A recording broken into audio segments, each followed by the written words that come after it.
যে মসজিদে নামাজ আদায় করেছেন ৭০ জন নবী।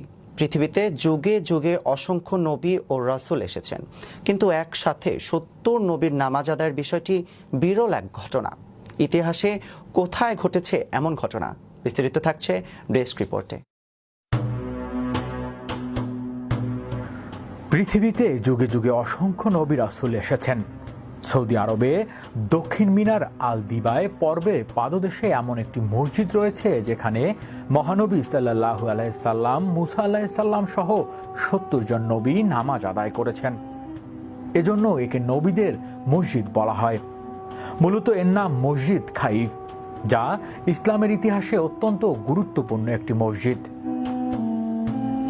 মসজিদের সামনে স্থবিত সাইনবোর্ড বেশ ৬০টি ভাষায় লেখা রয়েছে মসজিদের নাম। মিনারের দক্ষিণে ছোট জামরার কাছে এই প্রাচীন মসজিদ অবস্থিত। রাসূলুল্লাহ সাল্লাল্লাহু আলাইহি সাল্লাম মিনারে অবস্থানকালে মসজিদ নামাজ আদায় করতেন। বৃহদায়কার মসজিদের উঁচু মিনারগুলো বেশ দূর থেকে পাহাড়ের চূড়ার সঙ্গে পাল্লা দিয়ে দাঁড়িয়ে আছে। নবীজি বিদায় হজে মসজিদে খাইফের নামাজ পড়েছেন। এ মসজিদের অনেক ফজিলত হাদিস ও ইতিহাসে গ্রন্থ সময়ে উল্লেখ আছে। ঐতিহাসিক বর্ণনা এসেছে এই মসজিদের দৈর্ঘ্য ছিল ১২০ মিটার এবং প্রস্থ ছিল ৫৫ মিটার।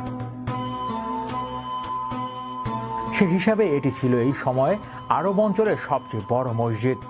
এমনকি তখন মসজিদে হারামের চেয়েও বড় ছিল এই মসজিদের আয়তন। ৮৭৪ হিজরিতে মিশরের মালকুলুই সুলতান কাইতাব এই মসজিদ পুনর্নির্মাণ করেন।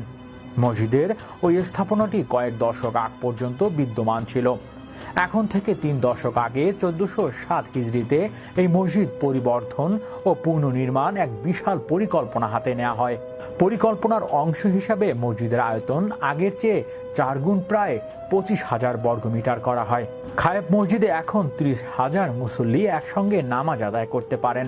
মসজিদের ৪ কোণায় অবস্থিত ৪টি সুইস মিনার মসজিদটিকে দান করেছে অপার সৌন্দর্য। খায়েফ মসজিদে হচ্ছে মক্কার কাফেরদের বিরুদ্ধে মুসলমানদের বিজয়ের এক স্মৃতিচিহ্ন। ইতিহাসে এসেছে ৫ম হিজরিতে ইহুদিদের প্ররোচনায় মক্কার কাফেররা মদিনায় হামলা করার সিদ্ধান্ত নেয়। এ লক্ষ্যে তারা কিছু আরব গোত্রের সঙ্গে সন্ধি চুক্তি করে। এই সন্ধি চুক্তি করার জন্য মক্কায় কাফেররা যে স্থানটি বেছে নেয়, পরে সেখানেই কায়েফ মসজিদ নির্মিত হয়। মূলত মুসলমানদের বিরুদ্ধে কায়েফের গোত্রগুলোর ঐক্যর ব্যর্থতার নিদর্শন হিসেবে মসজিদটি দাঁড়িয়ে প্রতিনিয়ত ঘোষণা করছে ইসলামের বিজয় গাথার ইতিহাস।